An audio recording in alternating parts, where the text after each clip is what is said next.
Hey guys, what is up? It's Dusty here and welcome back to another episode of the Daily Crypto News. And today, I think we have a very interesting episode about a ton of different crypto news. So if you guys are enjoying these daily crypto videos, make sure that you press that like button and obviously enjoy the show.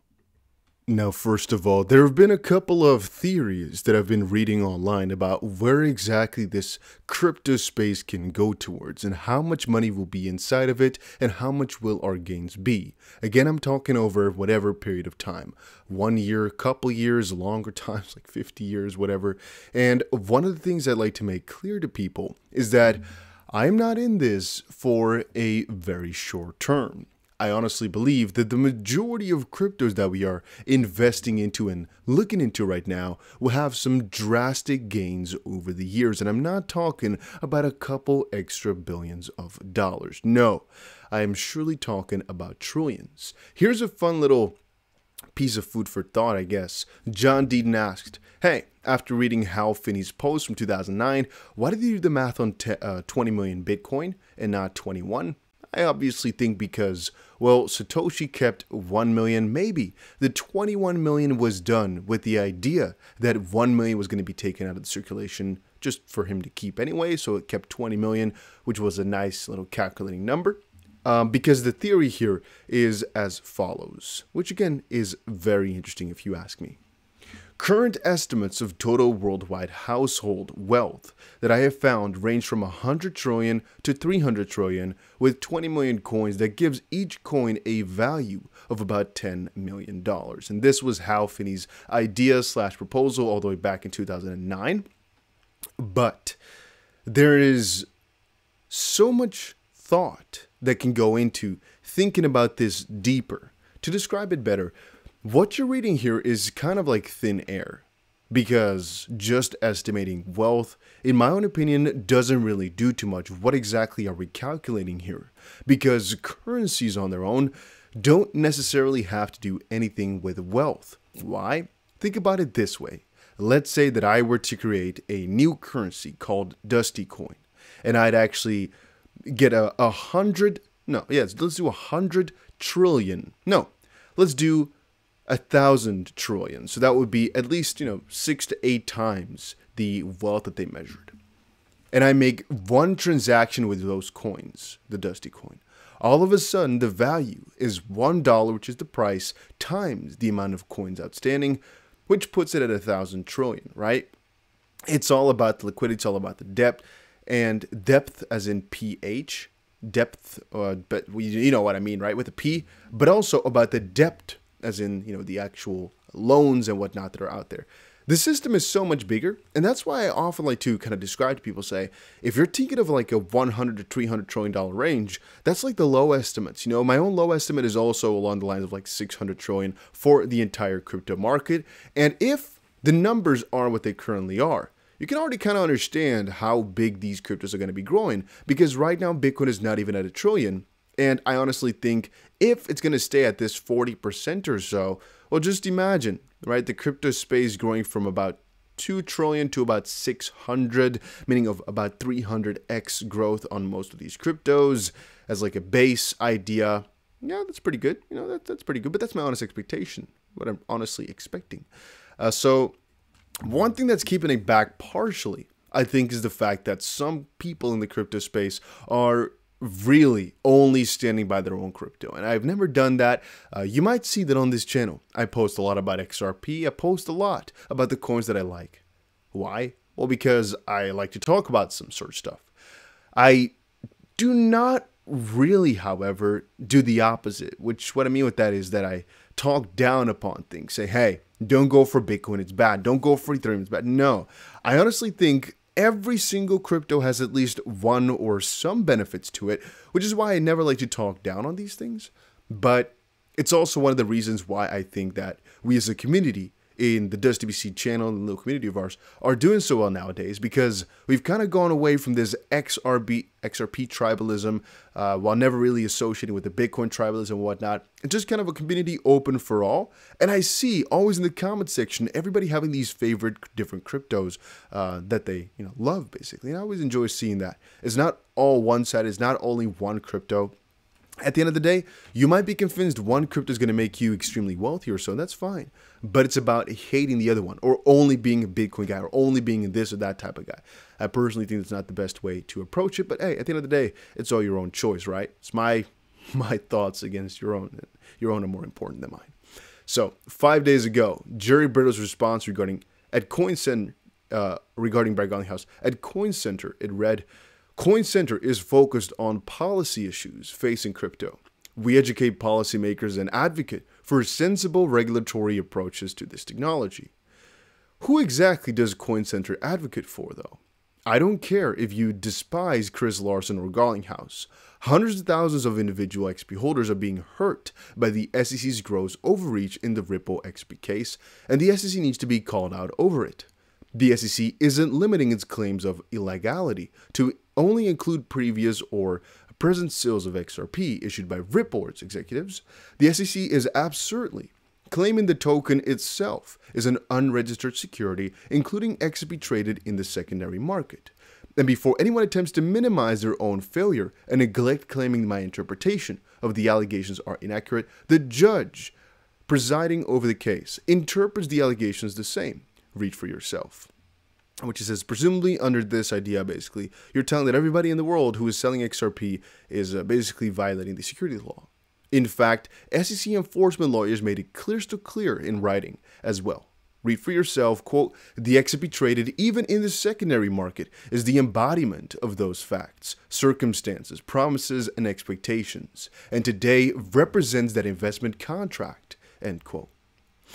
When you read the complaint filed by the SEC, there are multiple paragraphs that equally apply to Bitcoin, ETH, and other crypto. The SEC's argument in the XRP case is the functional equivalent of claiming the oranges themselves with the securities in Howey.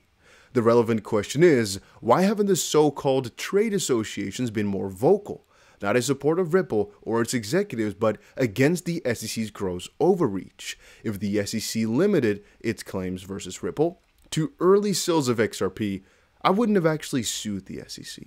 If the SEC had instead sued the Ethereum Foundation, Consensus, Ethereum Joseph, and Vitalik Buterin, and didn't limit the allegations to only include ETH's ICO and claim today's ETH, including secondary market ETH, are securities, I would also sue the SEC. What he means with that is that there's no tribalism in his eyes as well. He's just going after what is potentially considered by most of us wrong, not just setting up for XRP/Ripple, but mostly just XP holders. 66,172 XRP holders from the US and over 60 countries from around the world have joined together to fight the SEC's overreach. Whether we like or dislike Garlinghouse or Ripple is irrelevant to doing what's right. And that's again a point that many people are forgetting. By supporting this lawsuit, you're not being against Ripple. You're not against Brad Garlinghouse. You're against crypto holders, at least in my opinion you are. And so I don't really understand when I meet people and they say, yeah, I think they're going to lose. And I'm like, why exactly? And they say, well, yeah, because Ripple is garbage. But then I always forget, or I think a lot of people are forgetting how many people hold XRP, but more importantly, how funny it is that people say this about a crypto like XRP, but seem to neglect every single thing when it comes to ETH, purely upon this argumentation that it is more decentralized, which again is all the way up for interpretation.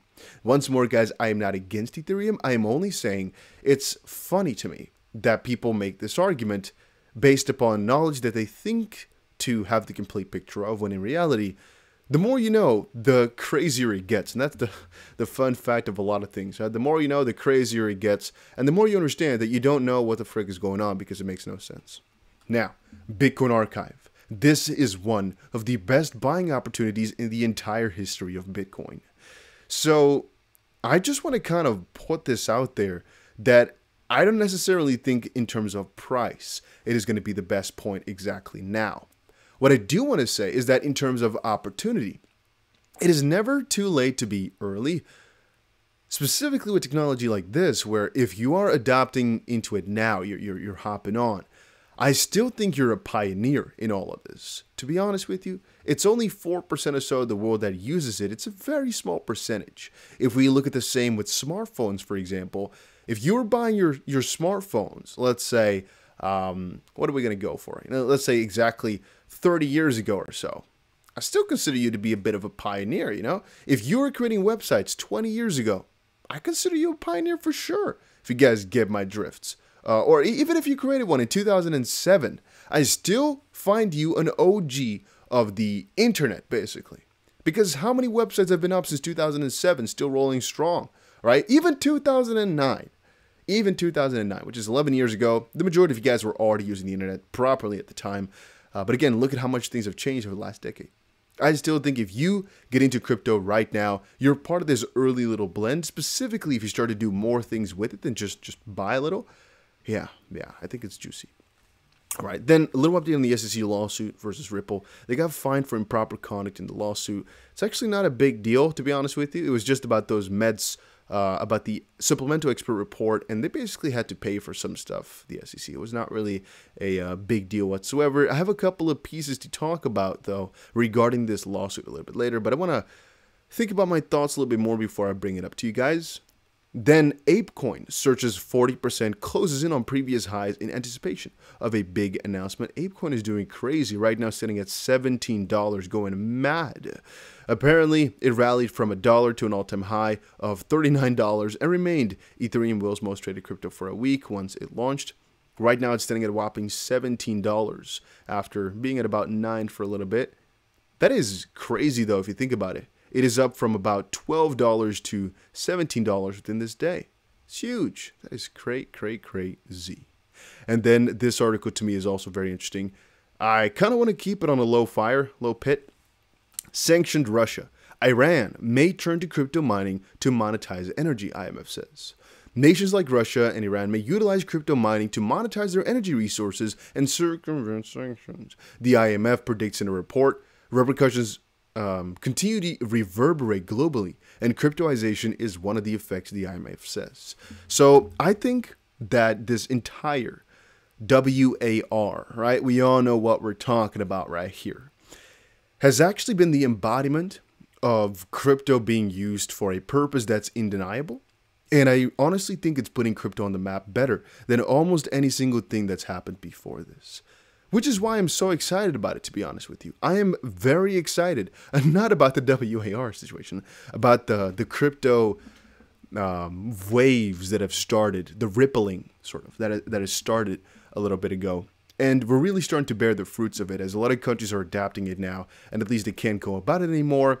The US came in with their executive order and whatnot. And again, just to remind you guys what my initial point was about this video, if you think your expectations for the crypto space are too large or so, think again. Really think again. And again, be rational to understand that we have no freaking idea how big it's going to get, but most likely it'll get way bigger than the majority of us can imagine, as currencies have no literal max, and specifically a currency like this that's taken over the system. We haven't ever witnessed it like this before. A lot of this stuff is completely new to us. A currency that's not connected to any country, limitless potential, really. Was what it really, if these countries go and back up at least parts of their reserves with it, then things are just going to change so rapidly. The system is changing. Things are happening quickly, and I am all up for it. A little bit of a speech impediment right there. It's all good, though. Hopefully, you guys all enjoyed this video. If you did, make sure you press the like button and subscribe to the channel. And I'll definitely see you guys again in another crypto video later today.